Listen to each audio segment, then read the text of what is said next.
안녕하세요. 그녀의 북살롱 미셸입니다. 네, 오늘은 니체를 같이 해보려고 합니다.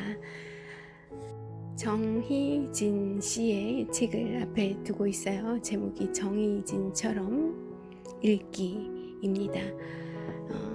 김진애 박사님이 추천하신 책이어서 이 책을 만나게 됐고, 여러 분야에 대한 그런 서적들을 두루 서평이랄까요?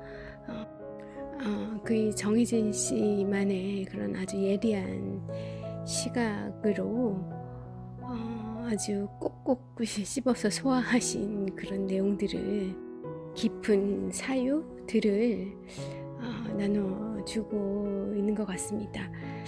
같이 보면 좋을 것 같아서 골랐고, 오늘은 그 중에서 니체의 선악을 넘어서 이 책을 소개한 내용 함께 하고자 해요. 타이틀이 붙어 있겠죠. 위대한 철학은 창시자의 자기 고백, 자기 기록이다 라는 제목을 붙이셨습니다. 시작하는 부분에 있는 그 문구부터 먼저 소개해 드릴게요. 철학은 알고자 하는 충동이 아니라 철학자의 가족, 돈벌이, 정치에 대한 관심사에서 시작된다. 지식은 근본적으로 자전적 회고록에 불과하다. 사상의 싹은 철학자의 도덕적인 혹은 부도덕한 의도에서 배양된다는 것이다. 조금 다르게 표현하면 사상의 싹은 철학자의 도덕적인 그런 의도에서 뿐만 아니라 부도덕한 의도에서도 배양될 수 있다는 거죠. 우리가 철학이라고 하면 어렸을 때 이제 배웠던 그런 이제 선입견들이 자리 잡고 있어서 그 도덕 윤리와 반드시 연관되는 그런 거라고 생각하기가 쉽죠. 저 같은 이공계 공대생들은 이런 철학이, 이런 것들이 중학교 고등학교 수준에서 멈춰있는 경우가 흔해요. 그렇기 때문에 그럴 경우 오해하기 쉽죠. 이런 위대한 사상, 철학은 굉장히 도덕적인 그런 성찰, 그런 의도를 가지고, 선한 의도를 가지고 시작했을 것이다, 그런 사유가 시작됐을 것이다 라고 오해하기 쉬운데, 그 시작도 그렇고 끝도 반드시 그런 건 아닌 것 같고요. 그런 내용이 되겠습니다. 이제 프리드리히 니체 속으로 좀 더 들어가 보죠. 1인 종사하는 성격이 아니라서 수시로 열광의 대상이 바뀌긴 하지만, 그런 내가 최근 몇 년간 가장 좋아하는 영화 감독은 홍콩의 두치펑이고 사상가는 미셸 푸코다. 두치펑의 영화는 고문 중 숨쉬기 같은 표현이 고문 중 숨쉬기 같은 그런 삶을 직면하게 하고, 푸코는 이 직면의 공포를 덜어준다. 이들의 작업은 무엇인가를 추구하는 것이 아니라 현실의 의미를 드러내는 것이라서 괴로운 현재를 짧게 느끼게 해준다. 그치지 않는 비는 없다라는 것이다. 언젠가 그 김대식 교수님의 뇌과학과 관련된 강연을 들었더니 그 인간의 그 위대한 능력이 기억을 편집하는 능력이래요. 그래서 만일 지금 내가 겪고 있는 그 인생의 시기가 몹시 괴롭다 그러면 그런 곳은 내 기억 속에서는 적당히 편집해서 굉장히 그 짧은 찰나로 지나가게끔 그 나의 인생의 드라마를 내 메모리에 기억을 할 때 감독으로서 내가 그렇게 편집을 할 수 있다. 그리고 그게 본능적으로 또 그렇게 되기도 한다고 하더라고요. 근데 이제 부정적인 측면이 그런 이제 네거티브한 성격을 갖는 사람이라고 하면 그런 이제 그 기제가 좀 덜 발동되는 경우가 될 수도 있을 텐데 의도적으로 그렇게 더 노력을 하는 것도 인생을 보다 행복한 스토리로 만들고 그렇게 하는데 또 유효하다고 하더라고요. 문득 생각나서 말씀을 드렸고요. 다시 책으로 갑니다. 두치펑, 이 이름도 재밌는 두치펑 씨와 푸코, 니체까지 이 세 텍스트, 이들 세 인물의 그런 텍스트들의 공통점은 희망이나 아름다움 따위는 전혀 없고 나쁜 것 일색이라는 점이다.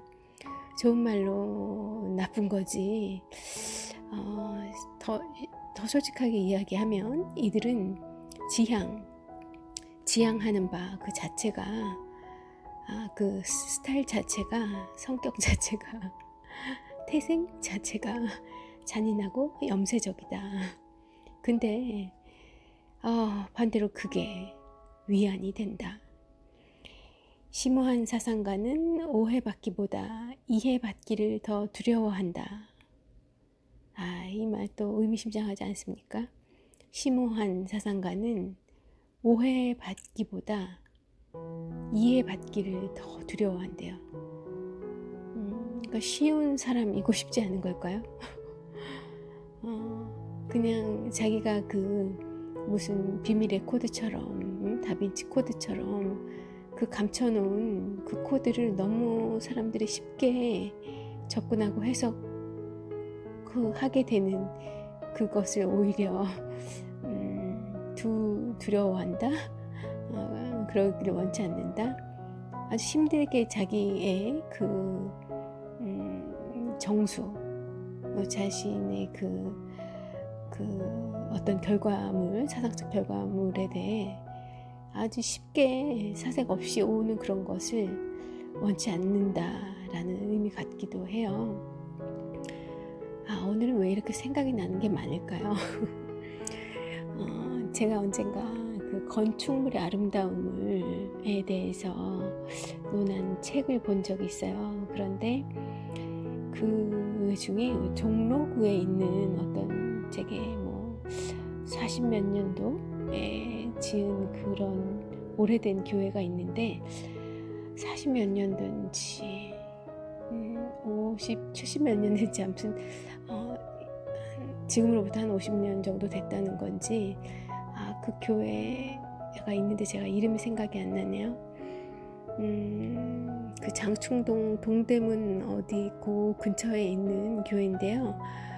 그 교회의 건축미가 굉장히 그 건물 교회로서의 그 건축이 가지는 그 특성을 너무 잘 반영을 하고 있고 그렇게 찬양을 하셨더라고요.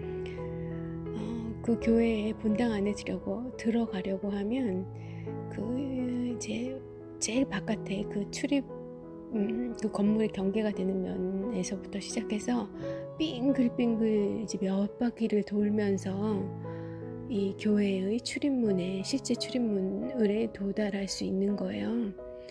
근데 그 동글동글한 그 길들을 먼 길이던 짧은 길이던 교회를 오기 위해서 이렇게 그 세속적으로 우리 많이 다니는 그런 길들을 다 거쳐와서 이 신을 만나러 가는 그 예배당에 들어가기 그 사이에 그 길을 그렇게 빙글빙글 돌아가게 하면서 이 다소 얽매가는 이 세속으로부터 떨어져서 신을 만나러 가기까지 짧다면 짧고 그렇지만 매우 의미 있는 그 길이라는 공간을 만들어 둠으로써 그 시간을 통해 이 세속에 있었던 일, 내가 저지른 죄들 그런 것을 좀 이렇게 회개하고 그런 이제 좀 더러움이 묻었던 것을 정화하는 시간을 나름 이렇게 거치면서 신을 만나러 간다. 그런 의미, 그런 이제 그 건축이라는 거죠. 그래서 실제로 그리고 그 안에 뭐 교회 안에 내부도 그런 그 공간이 주는 의미 이런 것들을 오기까지의 길처럼 그 안에서도 굉장히 잘 이 빛과 뭐 이런 것들을 잘 활용을 해서 그 시대에 만들어졌지만 현대에서도 그 조형미와 이 공간이 주는 그 느낌을 너무 온전하게 담아낸 그런 아주 아름답고 훌륭한 건축이다라고 찬양을 한 걸 본 적이 있는데, 이 기억이 제가 왜 떠올랐냐 하면요, 이 심오한 사상가는 오해받기보다 이해받기를 더 두려워한다. 이 문장에서 이 진리에 이르는 그 길도 너무 쉽게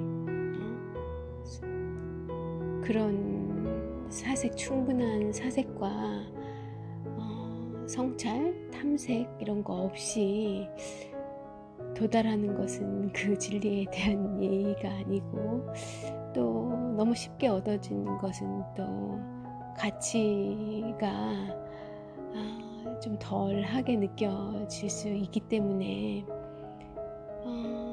어떤 그런 귀한 것, 뭐 정말 참 진리, 진실 이런 것에 이르는 길은 뭐 다르게 표현하면 참 나를, 참 인생을 만나게 되는 길은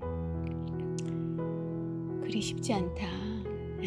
노력과 고통, 고난, 어쩌면 그런 경험들을 거쳐서 아니면 어떤 치열한 그런 성찰, 지적 탐구,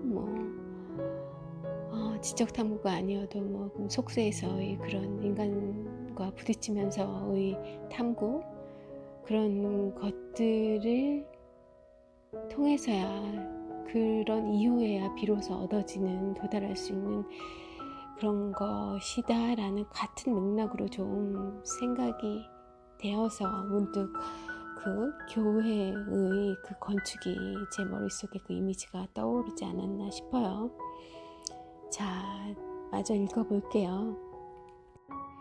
이 정의진 작가의 말에 따르면 두치펑, 푸코, 닉체 이런 사람들의 텍스트의 공통점은 희망이나 아름다움, 이런 꾸미는 거, 그리고 포장하는 거, 애써 막 그 선하고 아름다운 걸로 포장하려는 것, 이런 것 전혀 없고 나쁜 것 일색인데, 그런데 그게 왜 더 위안이 되느냐.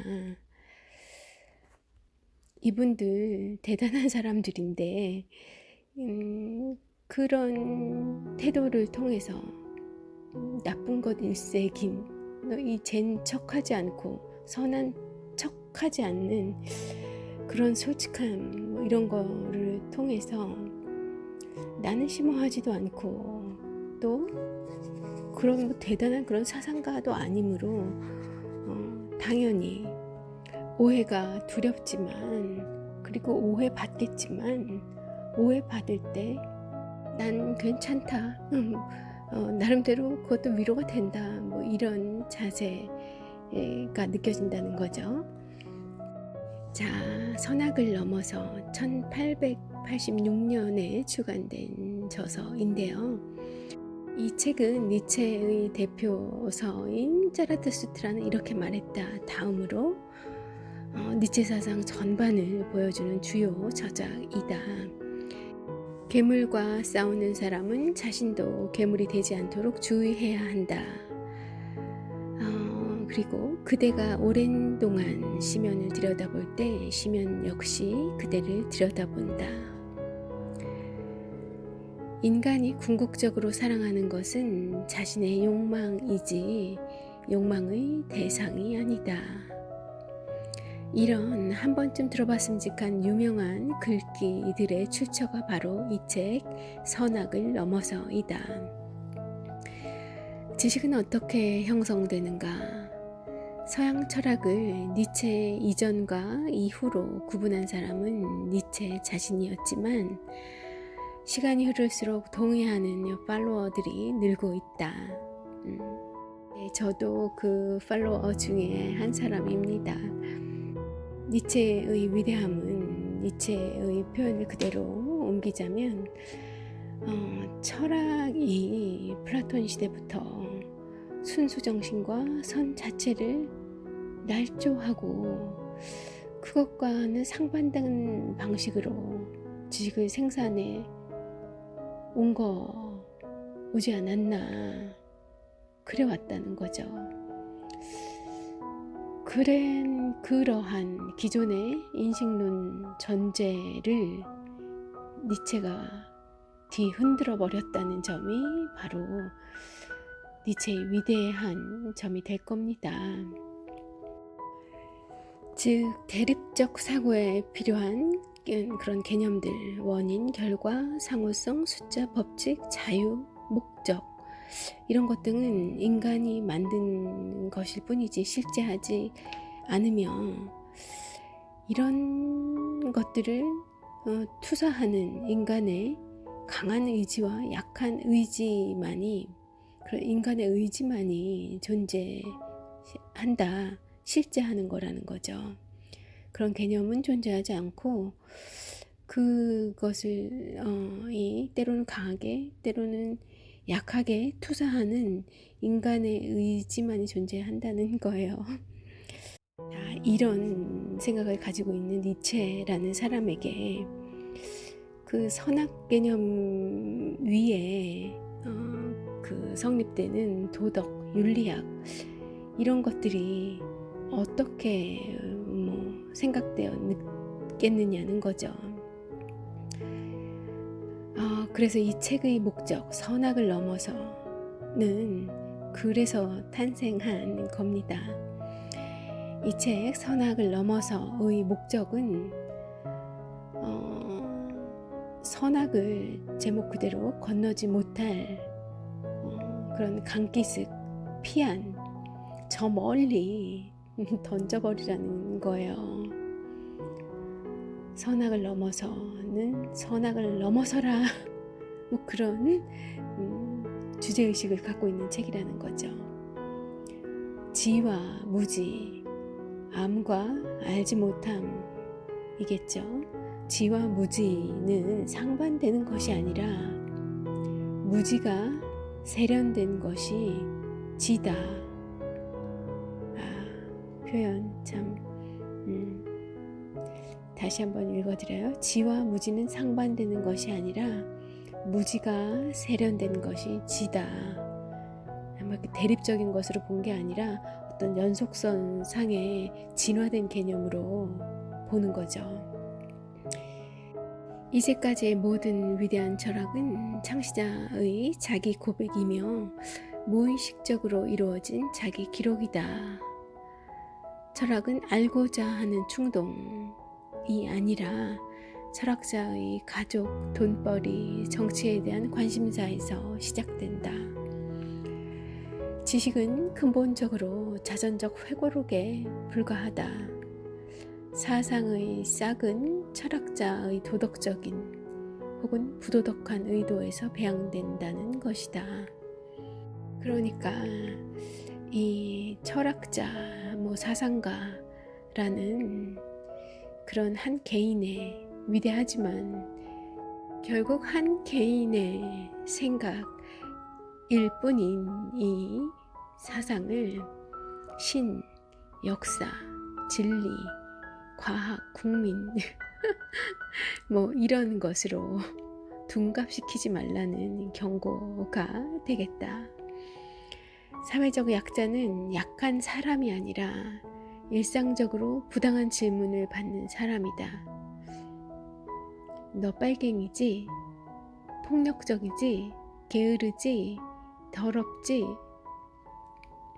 이런 꼭 정말 약한 입장에 있는 사람만 아니면 그런 사람이 약자가 아니라 진짜 사회적 약자는 이런 일상적으로 부당한 질문을 받는, 이렇게 의심당하고 그 어떤 선입견을 갖고 이런 질문을 당하는, 이런 일상적인 순간, 일상적인 사람, 우리들, 이런 사람들이 사회적 약자라는 거예요. 반대로 이런 질문을 아무 생각 없이 던지고 그런 그 딱지를 갖다 붙이려는 어떤 편견으로 그 사람을 가두려고 하는, 규정 지으려고 하는 그 질문을 던지는 사람, 그런 시각을 갖고 있는 사람은 사회적 폭력을 행사하는 거가 되겠죠. 대체 이런 질문을 하는 사람은 신으로부터 면허라도 받았는가? 이런 발칙한 질문을 우리 정혜진 작가가 남겨주고 있으십니다. 짧은 글이에요. 그렇지만 이 문장들이 뭐 하나하나 그냥 넘어갈 문장이 없어요. 막 꼭꼭 씹어서 생각해야 돼요. 그런데 그런 생각하는 재미를 줍니다, 이분이. 기왕의 선악을 넘어서를 펼쳤으니 제가 다른 책을 한 권 또 들고 와서 니체의 대표저서 짜라투스트라는 이렇게 말했다. 잠깐 뭐 좀 몇 개의 구절들 정도 훑어보는 시간이 밖에 안 되겠지만 한번 살펴보도록 할게요. 그런데 들어가기에 앞서서 이 좀 전에 읽어드린 그 부분, 이 철학은 그 철학자의 그런 자전적 회고록에 불과하다. 뭐 도덕적일 수도 있고 또 때로는 부도덕적일 수도 있는 그런 의도에서 배양되고, 그것을 너무 고귀한 것, 뭐 어떤 진리로 둔갑시키지 말라, 이런 경고와 맞닿아서 제가 떠올랐던 내용은 장자의 속에 나왔던 내용인데, 그런 선인의 뭐 이런 그 진리, 뭐 선인의 아주 그냥 지혜의 복음 같은 그런 것들, 그것은 다 그의 결과물이고 그의 생활에서 그가 깨달은 그의 소산일 뿐이지, 어쩐 그런 그 장자라는 속에서는 술찌꺼기에 불과하다 라고 표현을 했었던 게 기억이 나요. 뭐 그 자체로 뭐 훌륭한 것일 수 있지만 그것을 그 사람도 아닌 당신의 머리에 이고지고 그것대로 따르며 믿으며 살리라, 그거는 정말 우스운 거다. 그건 그 사람의 생에서 얻은 깨우침일 뿐이지, 그것은 너에게 그냥 그의 삶의, 선인의 삶의 부산물, 찌꺼기로서, 찌꺼기라는 표현 그 뭐 단어 그대로 받아들여야 될 것 같지는 않지만, 너무 그거를 따라서 쫓아서 그러지 말고 너의 생을 살고 너의 그 가치와 깨달음을 발견해내라, 그런 이제 의미를 갖고 있는 이야기 한 일화였어요. 장자가 그런 하나하나의 이야기로 되어 있다 보니까 아마 윤건의 일화였던가. 그런데 그래서 장자와 니체가 이렇게 사상적으로도 굉장히 비슷한 그런 자유의지를 가진 인간으로서의 삶, 이런 걸 추구했다는 면에서 서양의 위대한 철학자이고 전혀 다른 곳에 사는 사람이지만 그 맥이 같다는 거예요. 이것은 저의 발견은 아니고요. 저는 지금 떠올랐을 뿐이고 많은 위대한 훌륭하신 철학자들이, 국내 철학자들, 철학 교수님들도 같은 이야기들을 하시더라고요. 자, 책의 유혹이라는 책 속에서 박찬일이라는 그런 교수님이고 작가이신 박찬일 작가님이 작성해 놓으신 글 중에 일부 재밌는 부분들 읽어 드릴게요. 그냥 쭉 한번 들어보셔도 될 것 같아요. 너무 이 짧은 팟캐스트 저도 굉장한 철학 공부 전문적으로 한 사람 아니잖아요. 그러니까 이런 제 눈높이에서 와닿았던 글이기 때문에 그냥 마음 편하게 한번 들어보시면 어떨까 해요. 누가 견딜 수 있는가? 신이 없다면 이 땅, 바로 이 땅이 끝이라면 누가 견딜 수 있는가? 사망의 음침한 골짜기일 뿐이라면 죽는다는 것이 그냥 음침한 골짜기일 뿐이고 인생의 공로가 아니라 그 자체로 그냥 끝나는 비극이라면 저 땅이 있다고 믿을 수 있던 때가 좋지 않았는가? 행복하지 않았는가? 서서 죽기보다는 무릎 꿇고 살기가 좋지 않았는가? 그때가 무릎 꿇고 사는 것이 신에게 모든 걸 맡기고 신이 우리를 보호해 준다고 믿었을 때가 그때가 행복하지 않았는가? 별이 빛나는 창공을 보고 갈 수가 있고 또 가야만 하는 길에 지도를 읽을 수 있던 그 시대 얼마나 행복했던가. 그런데 니체가 그 신이 덮어두었던 페이지를 펼친 겁니다. 거기에 하늘이 텅 비어 있었다. 사람들이 텅 빈 하늘을 보았다. 본 것을 안 본 것으로 할 수 있을까? 그럴 수 있을까? 그럴 수 있다면 그러기가 어렵습니다. 제 경우에 아직까지는 그럴 것 같은데 모르겠어요. 또 이게 왔다 갔다 할 수 있는 것일 수도 있지 않겠나 하는 마음도 있어요. 성 어거스틴처럼 이렇게 생각도 좀 진화하고 또 다시 가봤더니 또 다시 돌아오기도 하고 그랬다가 또 다시 나아가기도 하고 그런 거 아닐까 싶은데요.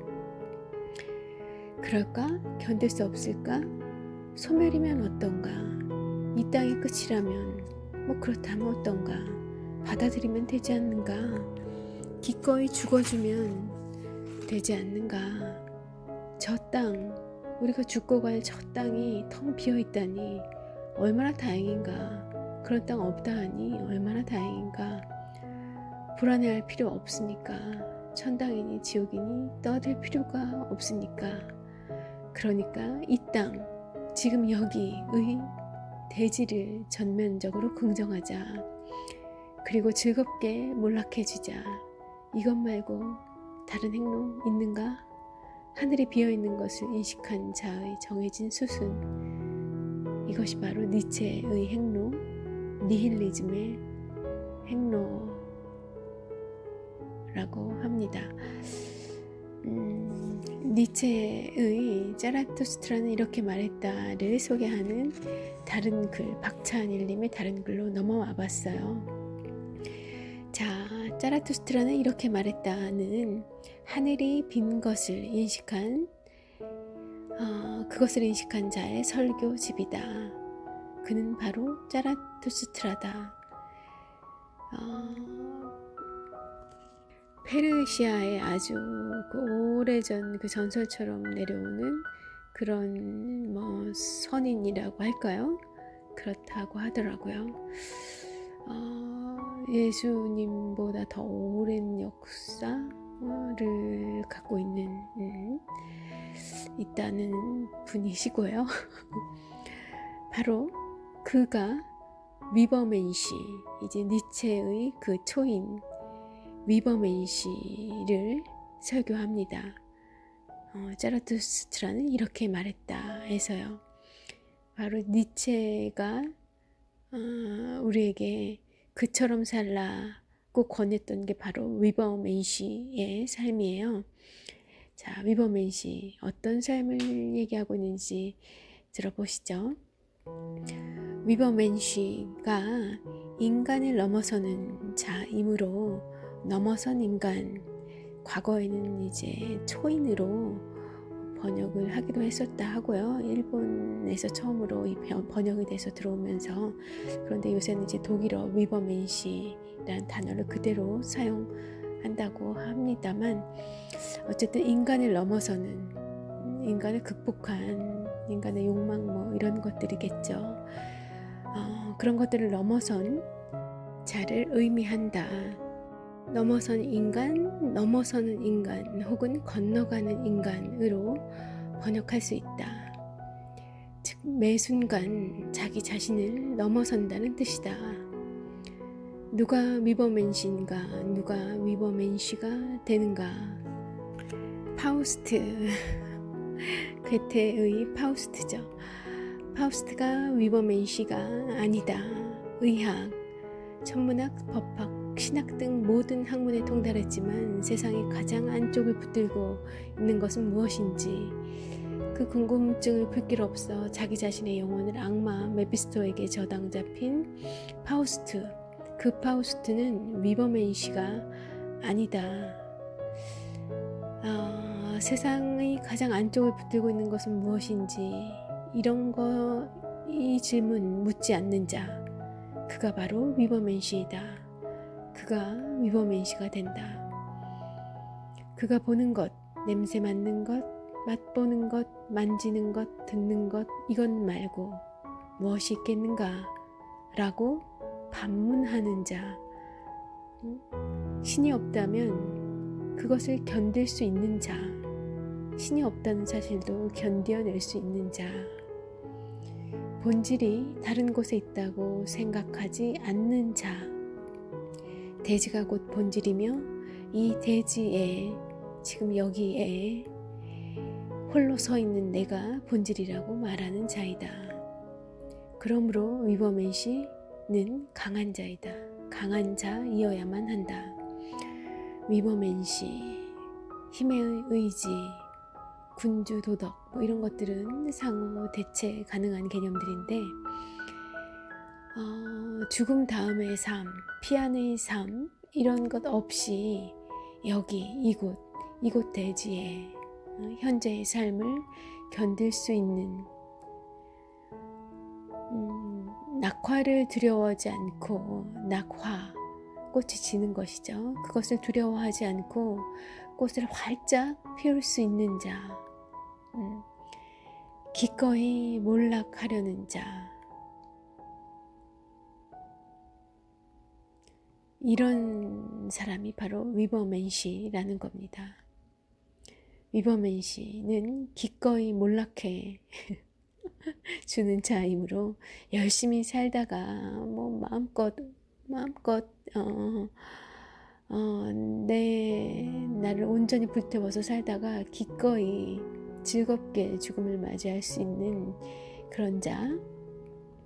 그러므로 위버맨시는 읽어드리려다가 이 부분은 조금 생략하는 게 나을 것 같아서 넘어가고요. 위버맨시는 또한 모든 것이 한 번뿐이라는 것을 아는 자이다. 한 번뿐에 자기 자신의 전부를 결부시키려는 자이다. 매 순간이 그에게는 끝이요 시작이다. 위버맨시가 그리고 그 한 번이 영원히 되풀이한다고 인식한 자이다. 이른바 동일한 것의 영원한 회귀이다. 한 번을 살아낸 그 순간이 영원히 반복해서 회귀하게 된다면, 그 한 번을 살아내는 그때마다의 순간이 얼마나 소중할 것인가. 그 영원 회귀, 이 개념은 어떤 때 이제 떠올리면 좋냐. 내가 어떤 결정을 내려야 되는 거예요. 그게 뭐 이 길을 가야 할 것인가 말아야 할 것인가, 아니면 소소하게 내가 지금 조금 내 자신의 양심이나 조금 이 불의가 아닐까 생각하는 일, 아니면 이거 내가 너무 뭐 이래도 되나, 뭐 그렇지만 할까, 뭐 이렇게 고민되는 상황에서 만일 이대로 온 지구가 멈춰서 내가 이 일을 영원히 반복하게 되는 그런 사건이 생긴다고 가정을 해보는 거예요. 내가 뭐 엄마한테 학원비라고 얘기하고 사실은 용돈으로 쓸 요량으로 거짓말을 해서 돈을 받으려고 해요. 그게 좀 양심에 좀 걸리죠. 이럴 때 잠깐 내가 지금 이래야 되는가? 라는 생각을 할 때 이 나의 기준을, 이런 질문을 던져보라는 거예요. 지금 내가 이렇게 엄마에게 거짓말하고 해서 이 거짓으로 용돈을 받아내서 딴 일에 몰래 유용하는 것, 이런 상태로 이 정지가 돼가지고 무한 반복이 된다고 해도 나 평생 이것만 해도, 이 순간만 반복된다고 해도 나 후회 없을 것인가? 이런 질문을 던져보고 그 질문에 대한 결과에 따라서 행동하면 후회가 없다. 올바른 선택을 할 수 있는 하나의 어떤 그런 스킬이다. 라고 하고요. 그런 데도 이용을 할 수가 있고, 인생의 중요한 결정을 할 때도 스티브 잡스가 그랬던 것처럼 매일 거울을 보면서 매일 아침 생각했다고 하잖아요. 내가 오늘 하려고 하는 일이 내일 내가 죽는다고 하더라도 오늘 나는 이 일을 할 것인가? 그래서 그 질문의 답이 예스로 나온 일만을 평생 아침마다 새로 선택하면서 살았다는 거예요. 그 일만 쫓았을 때 그런 이제 죽기 전에 그 위대한 그런 시대를 바꾼 작품을 만들어내는 그런 스티븐 잡스의 삶이 될 수 있었던 겁니다. 이 자라투스트라, 그러니까 니체의 사상의 핵심 중 하나를 말한다면 서양의 이원론적 사고 형태에 대한 사망 선고일 것이다. 만약 신들이 존재한다면 그렇다면 나는 내가 신이 아니라는 것을 어떻게 견딜 수 있을 것인가? 그러므로 신들은 존재하지 않는다. 단 하나의 신도 아니고 신들입니다. 신들은 존재하지 않는다. 한 가지만 더 말씀드리면 니체의 현상 긍정이 니체의 또 다른 중요한 용어인 디오니소스적이라는 말로 설명될 수 있는데, 이 디오니소스적인 것은 비극적 상황이 가장 인간적인 상황이라는 인식에서 출발합니다. 비극적 상황을 운명적으로 받아들이려는 태도고요. 유일한 본질인 현재의 삶 그 자체, 현재의 삶에 취해버리려고 하는 그런 태도를 의미합니다. 네, 오늘은 이 니체 맛보기였다고 생각을 하시면 될 것 같고요. 나중에 또 좋은 그런 이제 충분한 시간이 좀 있을 때, 그때 또 이 니체의 멋진 생각들, 장자의 멋진 생각들 이렇게 접할 수 있는 시간들을 제가 준비해 보겠습니다. 네, 오늘 금요일 좋은 하루, 좋은 TGIF 되시길 바랄게요. 미셸이었습니다.